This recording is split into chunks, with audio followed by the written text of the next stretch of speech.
Sí, lo sé. Suena horrible. Lo fue.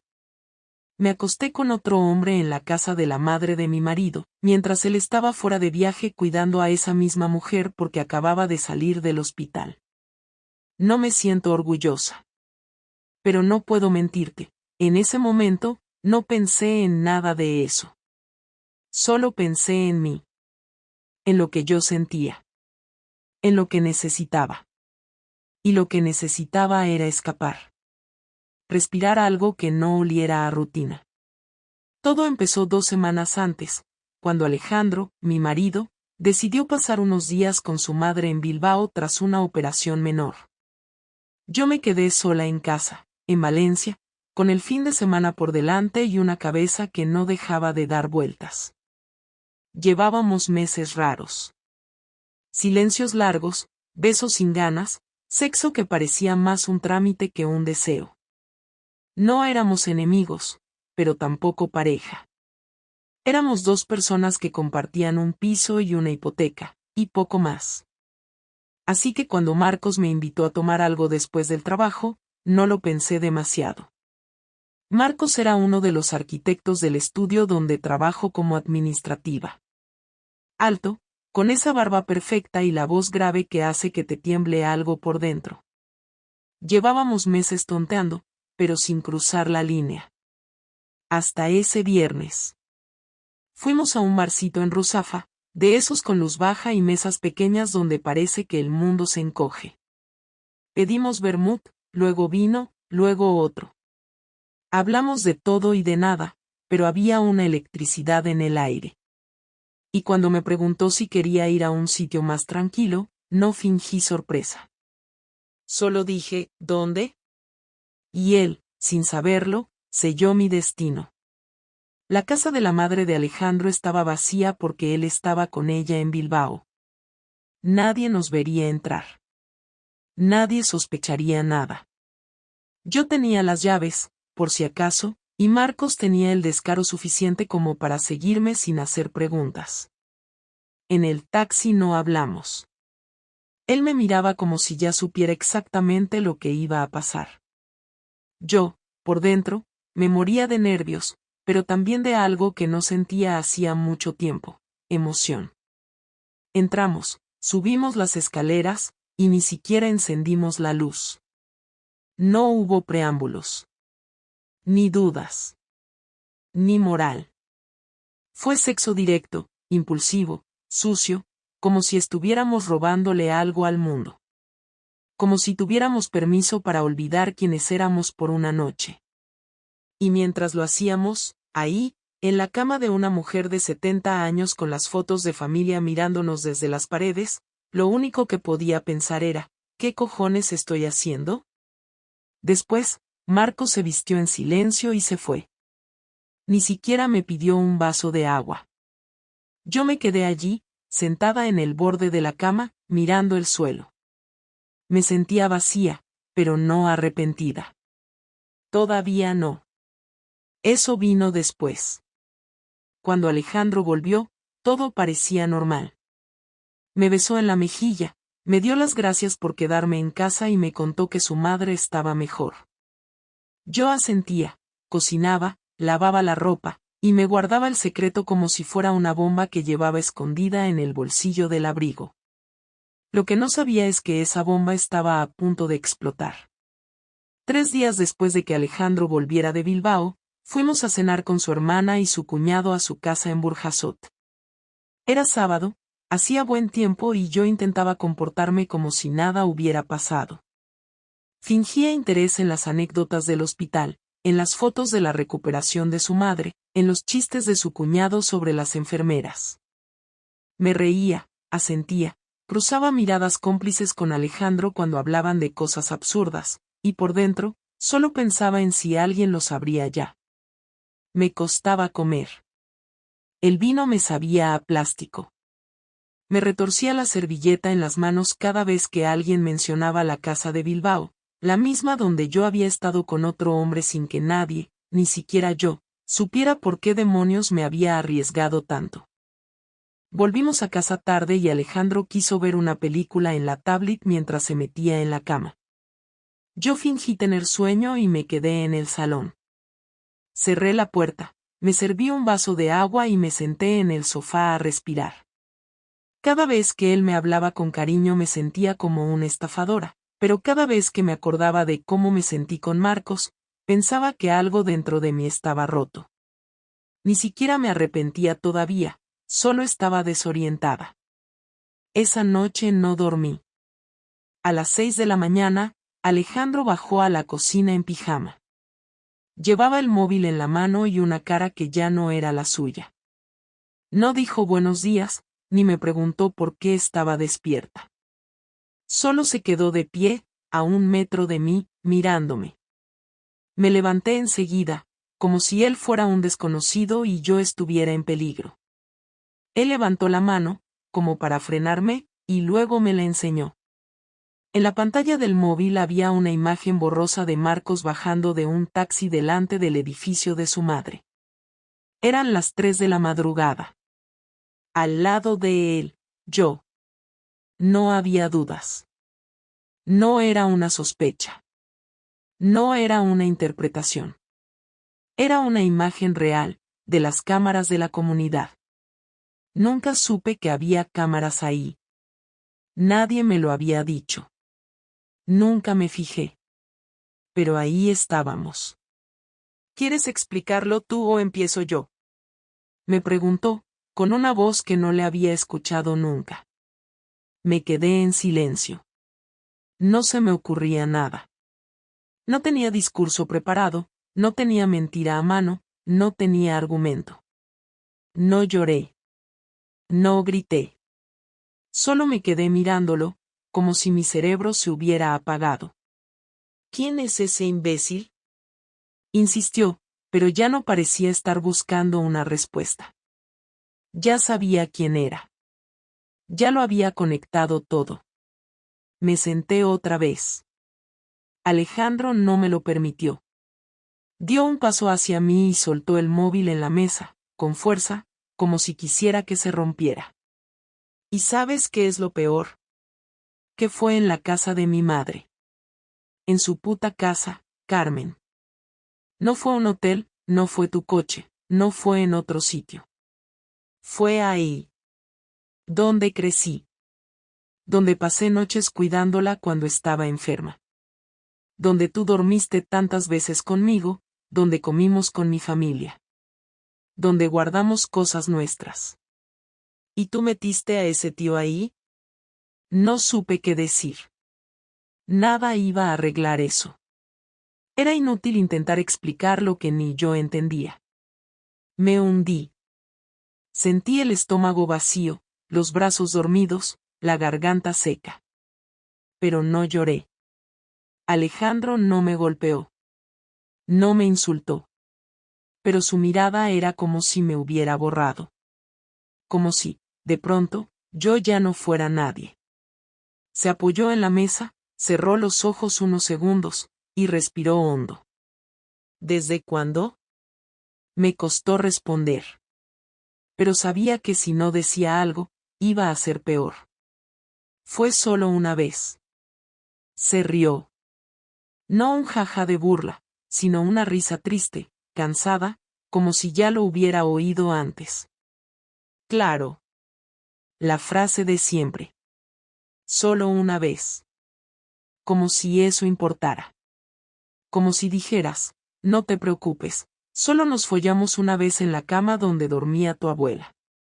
Yo empecé a temblar. No de miedo, sino de vergüenza. De haberlo hecho. De haber dejado que ocurriera. No tengo excusas, dije, al fin. Ah, pero eso no te impidió hacerlo, ¿no? Se dio la vuelta y subió las escaleras. Yo no lo seguí. No supe si quería que lo hiciera o que lo dejara solo.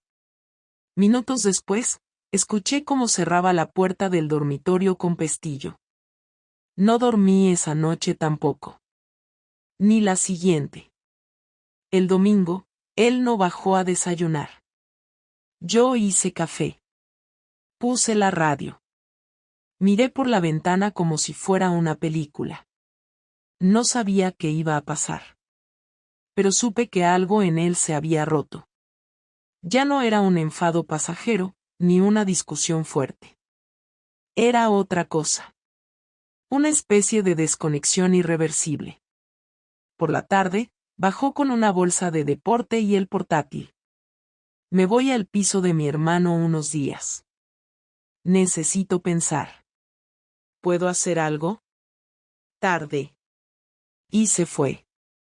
Cerró la puerta despacio.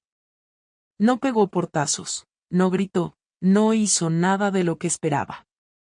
Solo se fue. Me quedé sola. Literalmente. Con los gatos, con el silencio, con mi culpa y con la certeza de que algo se había terminado, aunque no supiera todavía si era el matrimonio o solo su paciencia. Pasé los días sin saber qué hacer. No tenía a quien contárselo. Nadie sabía nada. No podía hablar con mi madre. Ni con mi hermana.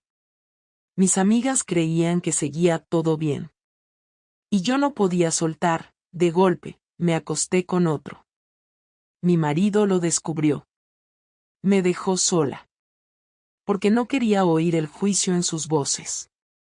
Ni las preguntas. Ni los ¿por qué lo hiciste? Entonces me llamó él. 4 días después. Yo estaba en el trabajo, y al ver su nombre en la pantalla, me temblaron las manos. Salí a la calle y contesté. Estoy en casa de mi hermano. Estoy pensando en todo esto. No te llamo para reconciliarnos. Solo quiero que sepas que he tomado una decisión. Pero te la voy a decir en persona. Mañana a las 8. Estaré en casa. Colgó. Yo no pude volver a entrar a la oficina. Me fui a casa, me metí en la cama, y no salí hasta el día siguiente. No sabía qué decisión había tomado. Pero tenía miedo. Porque por primera vez, sentía que lo iba a perder todo. Y que esta vez, iba a ser culpa mía. Alejandro llegó puntual.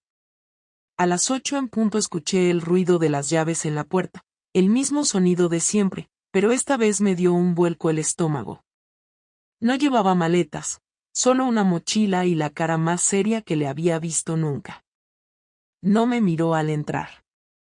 Dejó las llaves en la mesa del recibidor, se quitó la chaqueta con calma y se sentó frente a mí en el sofá. Yo llevaba más de 1 hora esperando, con las manos entrelazadas, sin moverme, repasando una y otra vez lo que podría decir para intentar que no me odiara. Pero cuando lo vi entrar supe que cualquier discurso preparado se iba a desmoronar en cuanto abriera la boca. No tenía forma de justificar lo que había hecho. Lo sabía y él también lo sabía. Durante varios segundos no habló. Me observaba con esa expresión fría, sin rastro del hombre que conocía. No había rabia, ni lágrimas, ni deseo de pelear. Había algo mucho peor, distancia. Finalmente, rompió el silencio. He pasado los últimos días pensando si quería escucharte o no y no estoy seguro de querer hacerlo, pero necesito entenderlo. Necesito que me digas por qué. No quiero excusas, ni frases vacías. Quiero la verdad. No me miraba directamente, miraba hacia la mesa, como si no pudiera sostenerme la mirada. Yo respiré hondo y empecé a hablar, sin saber bien cómo ordenar las palabras. No fue planeado, Alejandro. No busqué a nadie. No había algo premeditado. Me sentía vacía, desconectada, como si habláramos sin decirnos nada. Todo era rutina, y una parte de mí necesitaba sentir algo distinto, algo que me hiciera recordar que aún estaba viva. No fue contra ti, no fue por odio, fue por egoísmo, y lo sé. Él se pasó la mano por la cara, exhaló lentamente y levantó la vista. Entonces lo hiciste porque estabas aburrida. Porque no te bastaba lo que tenías aquí. Su tono era seco, sin gritos, sin alterarse, pero cada palabra pesaba como una piedra. No, no fue solo aburrimiento. No sé cómo explicarlo. Fue como una caída sin darme cuenta. Un momento que se fue de las manos. Un momento, repitió él, interrumpiéndome. ¿Te das cuenta de lo que significa un momento? Para ti fue un momento. Para mí fue destruir todo lo que éramos. Todo lo que construimos. Yo asentí sin poder mirarlo. Sabía que tenía razón. Tienes derecho a odiarme, le dije. No te voy a pedir que me perdones, ni que lo entiendas. Pero quiero que sepas que no lo volví a ver, que no fue una historia, que no hubo más. Eso no cambia nada, respondió de inmediato. No necesito saber cuántas veces fue. Una basta. Una noche y ya se acabó todo. Lo que me duele no es el número, Carmen. Es que elegiste hacerlo. Guardó silencio unos segundos y luego preguntó. ¿Y por qué ahí? ¿Por qué en casa de mi madre? Podrías haber ido a cualquier otro sitio. No supe qué responder. No tenía sentido intentar explicarlo. No había una razón que lo hiciera más soportable. No lo pensé. Fue un error tras otro. No quería hacerlo ahí, simplemente pasó. Él soltó una risa corta, amarga, sin humor. Simplemente pasó. Repitió. Carmen, las cosas no simplemente pasan. Se deciden. Tú decidiste. Llevaste a ese tipo a la casa donde crecí, donde tengo fotos familiares, donde aún huele a mi infancia. Y lo hiciste mientras yo cuidaba de mi madre en un hospital. No podía discutir eso. Bajé la mirada, sentí las lágrimas subirme a los ojos, pero me forcé a contenerlas. Sabía que si lloraba, él lo tomaría como un intento de manipularlo, de buscar compasión. No quería eso. Quería asumirlo. Lo sé, dije. No hay palabras que lo arreglen. No puedo cambiarlo. Y sin embargo estás aquí esperando que te escuche.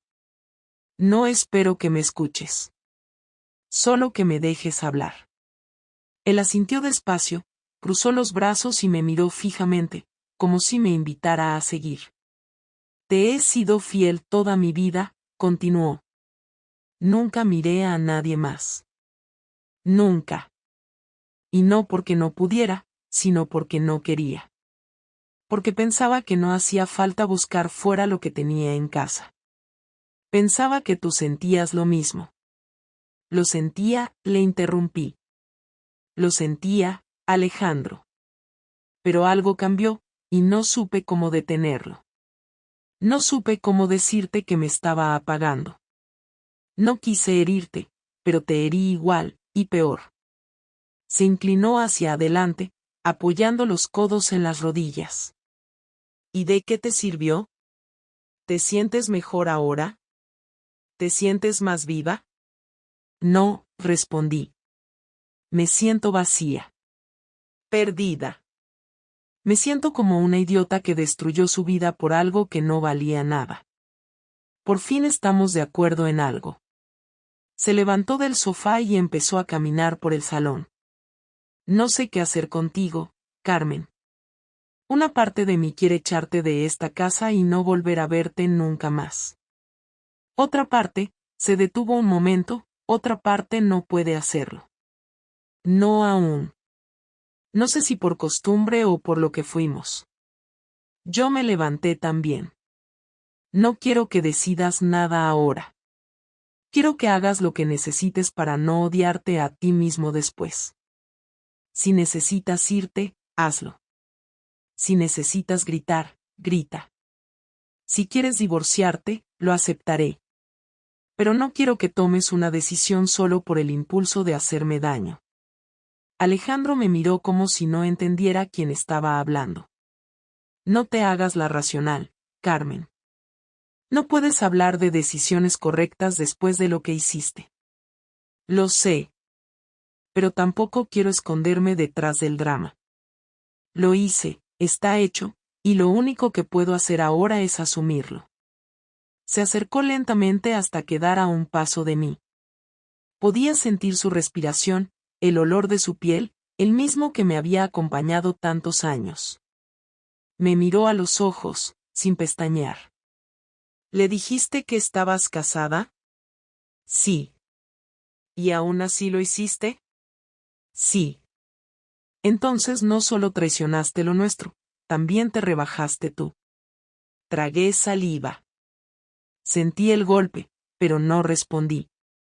No tenía sentido intentar justificar nada. Él respiró hondo y se apartó. No puedo dormir en esta casa, dijo mientras cogía la mochila. Me voy otra vez unos días. No te voy a pedir que te vayas porque no soy así, pero tampoco esperes que esto se quede en silencio. No voy a ocultar lo que hiciste si alguien pregunta. No pienso proteger tu imagen. No te estoy pidiendo que lo hagas, respondí sin moverme. Perfecto, dijo antes de irse. Escuché la puerta cerrarse y me quedé quieta en medio del salón, sin saber cuánto tiempo había pasado. Tal vez 1 hora, tal vez 2. No tenía fuerza para llorar ni para gritar. Me senté en el suelo y me quedé mirando las luces del edificio de enfrente, sin pensar en nada concreto.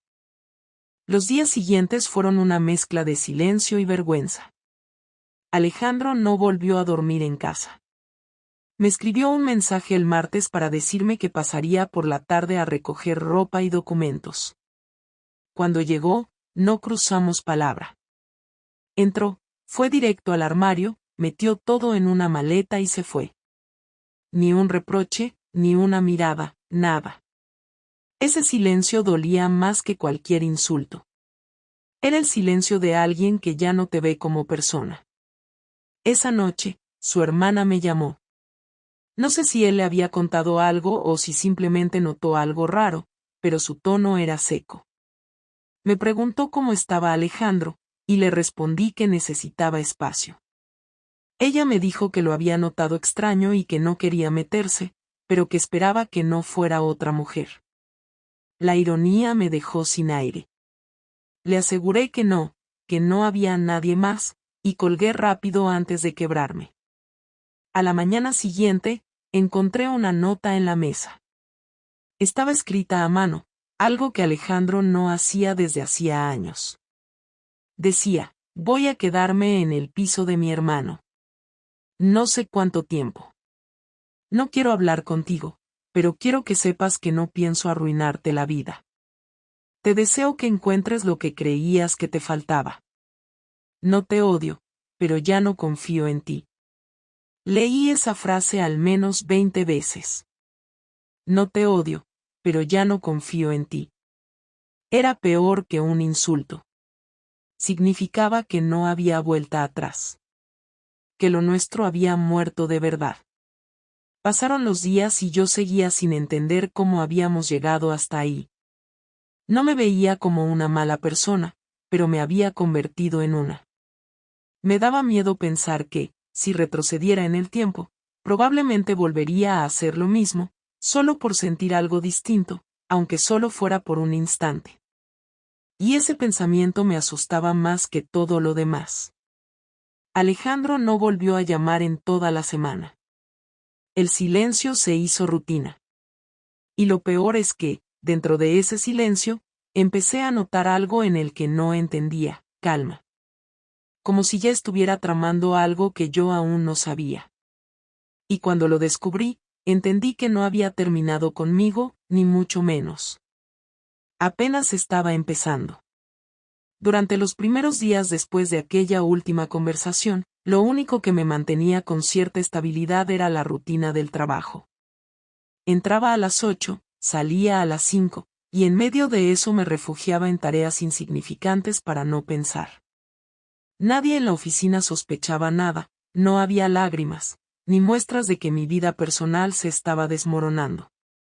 Me convertí en una especie de sombra funcional, y eso me daba cierta seguridad, aunque cada vez que llegaba a casa y veía el lado vacío del armario, el hueco en el baño donde solían estar sus cosas, o el cajón sin sus documentos, la realidad me golpeaba con más fuerza. Sabía que Alejandro estaba dolido, sabía que le había hecho daño, pero no tenía idea de lo que se estaba gestando mientras yo me repetía que tal vez con el tiempo, con calma, podríamos hablar, que al menos podríamos cerrar todo sin convertirnos en enemigos. Ese pensamiento se desintegró por completo la tarde en que recibí la primera llamada. Era viernes, poco después de salir del trabajo. Estaba en el supermercado comprando cosas básicas, intentando recuperar algún tipo de normalidad, cuando vi el nombre de Clara, una antigua amiga con la que apenas hablaba desde hacía años. Respondí con cierta sorpresa, pensando que sería alguna casualidad. Pero su voz al otro lado de la línea era seca, directa, casi tensa. Carmen, me han enviado algo por correo. No sé si es una broma o qué, pero salías tú en una foto. Estás con un tipo, en una cama, y se ve claramente que no es tu marido. No quiero meterme en nada, pero te aviso porque me ha dejado helada. No entendía nada. Le pedí que me lo explicara mejor. Me dijo que había recibido un sobre sin remitente, con una carta impresa en la que alguien contaba que yo había engañado a Alejandro en casa de su madre. Junto a eso, había una foto. No pornográfica, pero sí íntima. Era real. La reconocí en cuanto me la describió. El ángulo, la posición, la ropa, era la noche con Marcos. Me quedé en blanco, le colgué y salí del supermercado sin comprar nada. Temblaba de rabia y de miedo. No por la foto, sino porque no tenía idea de cómo alguien había conseguido eso. Solo nosotros dos estábamos allí. No había cámaras. No había testigos. Y entonces lo entendí. Alejandro. No tenía pruebas en el momento, pero supe en ese instante que era él. Los días siguientes fueron un infierno. No solo Clara. Empezaron a llegar mensajes de otras personas, antiguos compañeros de clase, conocidos del barrio, incluso una tía mía que vive en Zaragoza. Todos con la misma historia, cartas anónimas, algunas con fotos, otras solo con el texto. Todas contaban lo mismo, que yo había sido infiel a Alejandro, que lo había hecho en la casa de su madre, y que esa era la razón por la que él había decidido alejarse. No había insultos, no había amenazas. Solo hechos fríos, enumerados con precisión. Nadie me decía nada directo, pero se notaba en los mensajes, en el tono, en la distancia súbita. Me habían condenado sin juicio. Intenté llamarlo, varias veces. No contestó. Le escribí por WhatsApp, por correo, incluso por Instagram, que no usábamos desde hacía años. Silencio absoluto. Y cuando fui a buscarlo al piso de su hermano, me dijeron que no estaba allí, que se había ido unos días al norte, y que por favor no insistiera más.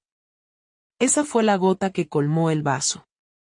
No porque quisiera volver con él, ya no me engañaba con eso. Sino porque entendí que su plan no era simplemente alejarse, sino hacerme pagar. No emocionalmente, no con gritos ni discusiones. Fríamente, con cálculo. Lo siguiente fue peor. Me llamaron del trabajo. Recursos humanos. Querían hablar conmigo. Cuando llegué a la oficina, el director del departamento estaba serio. Me preguntó si conocía a Marcos, el arquitecto. Asentí, sin entrar en detalles. Me mostró un correo que había llegado a la dirección genérica del estudio, donde se adjuntaban las mismas imágenes, con un texto similar al de las cartas. Me preguntaron si eso era cierto. Si había mantenido una relación con un compañero del trabajo.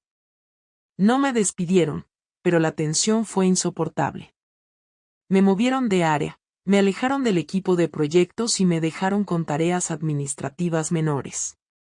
Y Marcos, por supuesto, desapareció del mapa. Pidió una excedencia por motivos personales y no volvió. Al salir de la oficina ese día, ya no sentía rabia ni culpa. Solo una especie de vacío donde antes había emociones. No podía creer hasta qué punto Alejandro había planificado todo eso.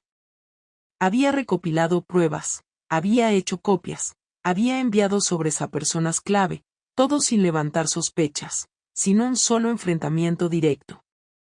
Lo peor de todo es que lo hizo con una eficiencia quirúrgica, sin insultos, sin amenazas, sin exponer públicamente su dolor. Solo exponiendo mi error, dejando que el resto hiciera el trabajo sucio. Intenté hablar con su hermana. Pensé que tal vez podría mediar. Nos conocíamos desde hacía años, habíamos compartido muchas cenas familiares, vacaciones, cumpleaños. Cuando me recibió en su casa, noté algo distinto en su mirada. Me dejó hablar, me dejó explicarle que todo se había salido de control, que nunca fue una relación paralela, que fue un error que no justifiqué ni una sola vez. Cuando terminé, solo me dijo, no me corresponde juzgarte, pero sí te digo esto, Alejandro no hace las cosas por impulso. Si ha hecho todo esto, es porque te quiso mucho. Y ahora quiere olvidarte. No le llames más. Salí de esa casa sintiéndome menos que nada. Esa noche no dormí. Pensé en todo lo que había pasado en menos de un mes. Desde aquella noche hasta ese día, mi vida se había desmoronado pieza por pieza. No tenía pareja, ni reputación, ni amigos cercanos, ni respeto en el trabajo. Me quedaba el piso, los gatos, y un silencio denso que se colaba por cada rincón. Y lo peor de todo es que, en el fondo, entendía su venganza. No era cruel por gusto. Era la manera que encontró para protegerse, para asegurarse de que yo no pudiera pasar páginas sin antes saborear algo del dolor que le había causado. Una semana después, recibí un sobre a mi nombre. Esta vez sí tenía remitente. Era de él. Dentro, había una carta breve. Una sola hoja escrita con su letra. Esto es todo lo que voy a hacer. No habrá más sobres, ni más mensajes, ni más castigos. Ya has perdido bastante. Yo también. No quiero volver a verte. No quiero hablar contigo. Considera esto un cierre. Espero que algún día entiendas que esto no fue por venganza. Fue por dignidad. No lloré al leerlo. Tampoco me alteré. Me quedé sentada en el sofá, mirando la carta, leyendo las mismas líneas una y otra vez. Porque en el fondo, ya lo sabía. Su forma de cerrar la historia no era una reacción, era su manera de limpiar todo lo que yo había ensuciado. Me devolvió el golpe sin levantar la voz. Y fue 1000 veces peor. Después de eso, dejé de buscarlo. Asumí que la historia había terminado. No de la forma que esperaba, ni siquiera de la forma que merecía. Pero terminada, al fin y al cabo. Y aunque me quedaban muchas cosas por procesar, una cosa era segura, ya no quedaba nada más que perder. Solo quedaba aceptar. Y eso, como descubrí más adelante, era lo más difícil de todo. Después de la carta de Alejandro, todo se detuvo. No volví a saber de él. Ni llamadas, ni mensajes, ni encuentros inesperados. Era como si hubiera desaparecido del planeta y, aunque durante los primeros días eso me produjo una ansiedad constante, con el tiempo se transformó en una rutina de silencio. No una paz, porque no lo era, pero sí una especie de resignación que me ayudaba a no perder la cordura. Me levantaba, iba al trabajo, volvía a casa, comía sola, me dormía tarde y despertaba temprano. Dejé de esperar noticias. Dejé de revisar el móvil con la esperanza de ver su nombre. Sabía que no iba a volver. Sabía que su decisión estaba tomada. Y sin embargo, seguía doliendo, no como al principio, cuando la culpa era tan intensa que me impedía respirar, sino como un peso que no desaparecía, pero al que una aprende a adaptarse. Lo que nunca esperé fue que, un mes después de su última carta, me llamara. Lo hizo un lunes, por la tarde. Estaba saliendo de la oficina cuando vi su nombre en la pantalla del móvil. Me quedé mirándolo unos segundos, sin saber si responder. Al final deslicé el dedo y contesté. Hola, dije, con la voz más baja de lo que pretendía. Hola. ¿Puedes hablar? Sí, claro. ¿Estás bien? No estoy llamando para hablar de eso. Necesito verte. Hoy, si puedes. Quiero hablar contigo una vez más y que quede todo claro. No le pregunté de qué quería hablar ni qué intención tenía. Le dije que sí. Quedamos en un café pequeño, uno que solíamos frecuentar cuando vivíamos cerca del centro. Llegué 10 minutos antes y me senté en una mesa del fondo. Llevaba semanas imaginando algo así, pero nunca pensé que pasaría. Y ahora que estaba ocurriendo, me costaba respirar con normalidad. Cuando lo vi entrar, mi cuerpo reaccionó antes que mi cabeza. Me puse tensa, sentí que me ardía la cara, que me faltaba el aire, pero me obligué a mantenerme firme. Se sentó frente a mí, pidió un café, y durante unos segundos no dijimos nada. Él fue el primero en hablar. No quiero hablar de lo que ya pasó. No estoy aquí para reproches, ni para buscar más respuestas. Solo quiero cerrar esto como adultos. No me gusta dejar las cosas abiertas. Asentí. No sabía si debía agradecerle o no por haber accedido a verme. Tal vez solo necesitaba una especie de cierre para poder seguir adelante, o tal vez era algo más. Está bien, respondí. Hablemos. He estado pensando mucho en todo esto. En lo que hiciste, en lo que yo hice después. En la manera en la que respondí. No me arrepiento de haber expuesto la verdad. Sigo creyendo que tenías que enfrentarte a las consecuencias. No porque me sintiera bien haciéndolo, sino porque si no lo hacía, me lo iba a reprochar el resto de mi vida. Lo entiendo, dije, y lo decía en serio. Pero también he pensado en lo que vino después. En la rabia, en el dolor, en todo lo que me tragué para poder ejecutar esa limpieza. Y me di cuenta de que estaba muy cerca de convertirme en alguien que no quiero ser. Se detuvo un momento, bebió un poco de café y me miró por primera vez con una expresión que no reconocí del todo. Durante semanas me repetí que no te quería volver a ver. Que había sido una decepción total, que no merecías nada de mí. Pero luego empecé a pensar en nosotros antes de todo esto. En los años buenos. En los viajes, en las cosas pequeñas. En cómo llegamos a este punto. No para justificar lo que hiciste, sino para entender por qué no me di cuenta de que nos estábamos apagando. Yo tampoco lo vi venir, contesté. Y cuando lo noté, ya era tarde. No supe cómo hablar contigo sin que pareciera una crítica o una queja. No supe cómo pedirte que volvieras a mirarme. Y lo pediste acostándote con otro. Buena elección. No lo dijo con sarcasmo. Lo dijo como una constatación fría, como un hecho más. Yo bajé la mirada. No había forma de defenderlo, ni siquiera quería hacerlo ya. Lo hice mal. No sé si eso sirve de algo, pero lo sé.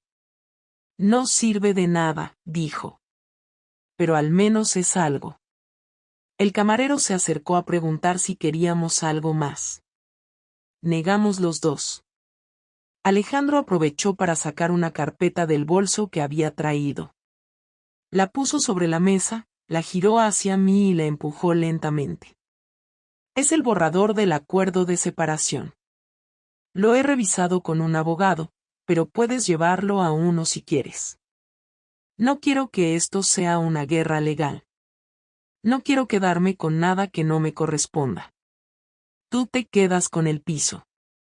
Yo me iré a un alquiler. No tenemos hijos, no hay que pelear por eso. Solo quiero cerrar esto con el menor daño posible. Lo abrí.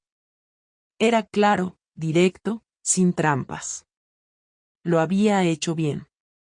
Justo. Dolorosamente justo. Gracias, dije casi en un susurro. No lo hago por ti. Lo hago por mí.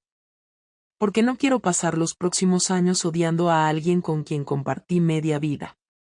No quiero ser de esos hombres que no superan una traición.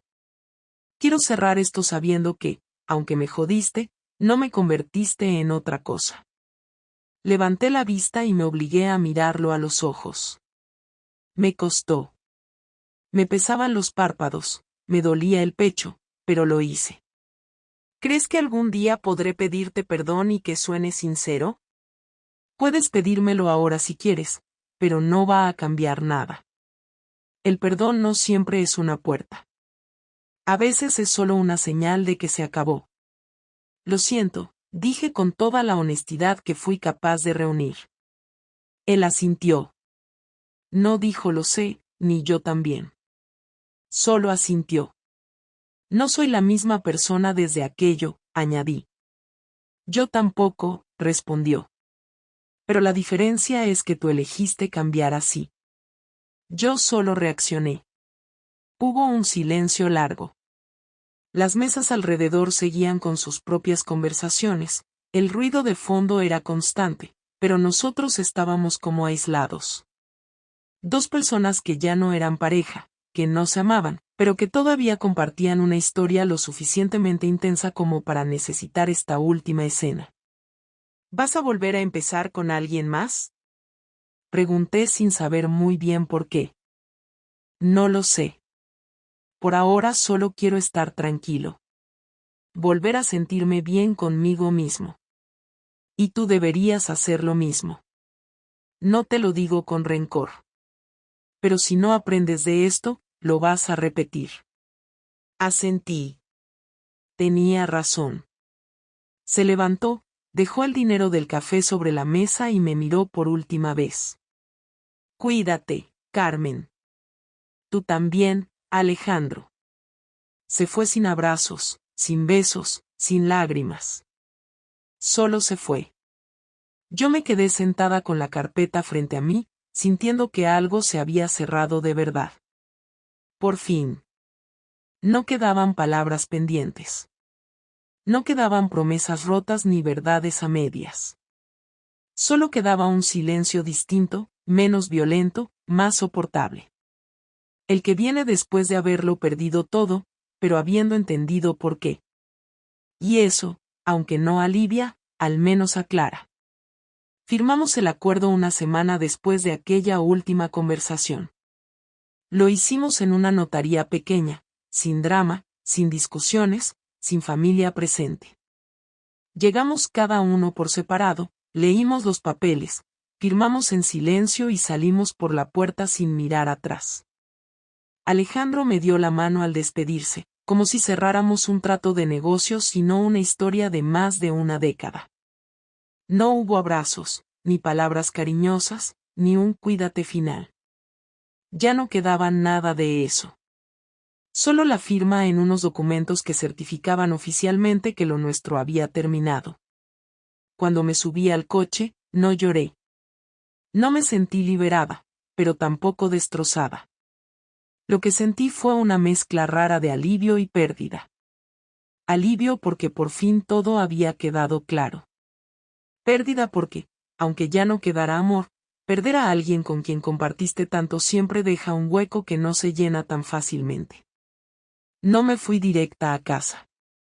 Conduje sin rumbo durante un buen rato, solo para evitar el vacío de volver al piso y encontrarlo igual de silencioso y solo que siempre, pero ahora con la certeza de que ya no habría posibilidad de que algo cambiara.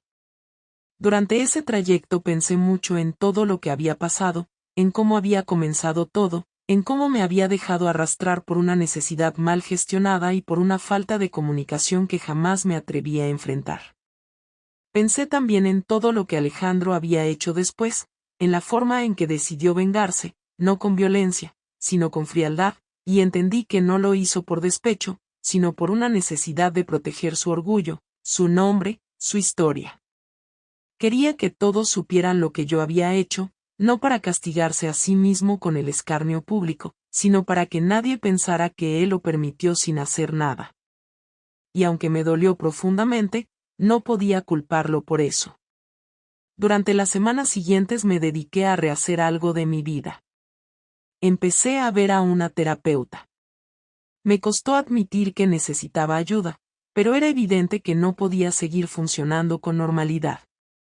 No dormía bien, no comía con regularidad, y a menudo tenía ataques de ansiedad cuando pensaba en todo lo que había perdido. No era Alejandro lo que más me dolía, era la forma en que me había traicionado a mí misma. Había traicionado mis propios principios, mi propio sentido del respeto, y lo había hecho por una razón que ahora me resultaba completamente vacía. No volví a saber nada de Marcos. Me enteré por una compañera del trabajo que había pedido el traslado a otra ciudad, que había querido empezar de cero también. No me importó. Ya no sentía nada por él, ni rencor ni nostalgia. Fue un error, uno que cometí con total conciencia y que tuvo consecuencias que aún seguía arrastrando. Pero no fue amor, ni siquiera deseo real. Fue una vía de escape mal elegida. Con mis amigas intenté retomar el contacto, pero no fue fácil. Algunas ya sabían, otras lo descubrieron con el tiempo. El juicio estaba ahí, en sus miradas, aunque no lo dijeran directamente. Las conversaciones eran forzadas, las risas eran tensas, y poco a poco fui aceptando que algunas relaciones no se pueden salvar después de ciertos errores. La familia de Alejandro, por supuesto, me borró de su vida sin miramientos. Su hermana me bloqueó en redes sociales, su madre dejó de responder mis mensajes desde el primer día. Era comprensible. No esperé otra cosa. Aún así, dolía. Porque no solo perdí a mi pareja, perdía todo un entorno que había sido parte de mi vida durante años. El trabajo se volvió mi única constante, aunque ya no ocupaba el mismo puesto. Nadie me lo dijo directamente, pero era evidente que confiaban menos en mí, que mi presencia incomodaba.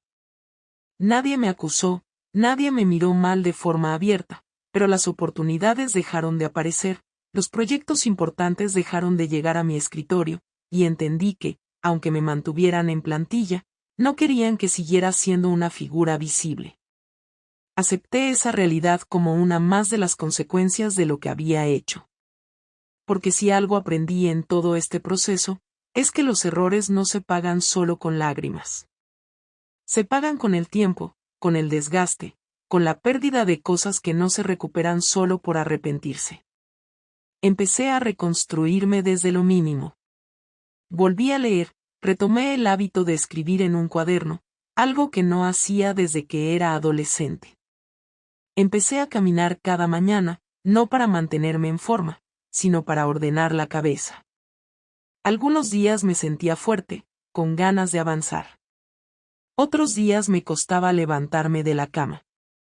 Pero cada vez que me preguntaba por qué había llegado hasta ese punto, volvía a la misma respuesta: no supe hablar. No supe decir lo que me estaba faltando.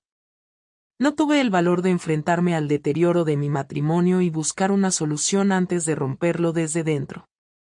Me dejé llevar por la comodidad, por la rutina, por la idea equivocada de que alguien externo podía llenar un vacío que yo misma había creado. Esa fue la mayor lección. Mes y medio después de firmar el acuerdo, volví a ver a Alejandro por casualidad. Fue en el centro, en una librería. Iba con una mujer. No eran gestos de pareja, no iban tomados de la mano ni había nada evidente, pero había una complicidad entre ellos que se notaba. Me vio. Me miró. No se acercó. Solo me hizo un gesto leve con la cabeza, como un saludo neutro, sin emoción. Yo le devolví el gesto. No me moví de donde estaba. No intenté acercarme. No intenté hablar. No me fui corriendo ni me escondí. Me quedé quieta, aceptando la escena por lo que era. Él siguió caminando y desapareció entre los estantes con ella. Me quedé sola en la sección de novedades, sin sentir rabia ni celos. Sentí, por primera vez, que ya no esperaba nada. No quería que volviera. No quería explicaciones. Lo único que quería era continuar, poco a poco, sin repetir lo que había hecho. Ahora ha pasado poco más de un mes desde ese encuentro. Sigo sola, pero ya no me pesa como antes. No busco llenar el vacío con nadie. No busco distraerme de mí misma. Estoy intentando convertirme en alguien que no vuelva a caer en lo mismo. Alguien que no se calle cuando algo le duele. Alguien que tenga el valor de enfrentar los conflictos antes de tomar el camino más fácil y más destructivo. No creo que Alejandro me perdone algún día. Y está bien. No lo necesito. Lo que necesito es perdonarme yo, aunque tarde mucho más tiempo. No espero que nadie entienda por qué hice lo que hice. No escribo esto para justificarme. Lo escribo porque necesitaba soltarlo. Porque si alguien, alguna vez, se ve tentado a hacer lo mismo que hice yo, o se siente tan sola que piensa que una traición puede solucionarlo todo, tal vez esta historia les sirva de advertencia. A veces no hace falta que alguien te deje para perderlo. Basta con que dejes de cuidarlo, de hablarle, de mirarlo como antes. Y cuando eso ocurre, ni el arrepentimiento, ni las disculpas, ni el castigo posterior logran devolver lo que se rompió. Así terminó lo nuestro. Sin gritos, sin escándalos, sin una última pelea. Terminó con una traición, una respuesta fría, y una última conversación donde entendimos que ya no quedaba nada. Y eso, por duro que fuera, fue lo más honesto que nos dijimos en mucho tiempo.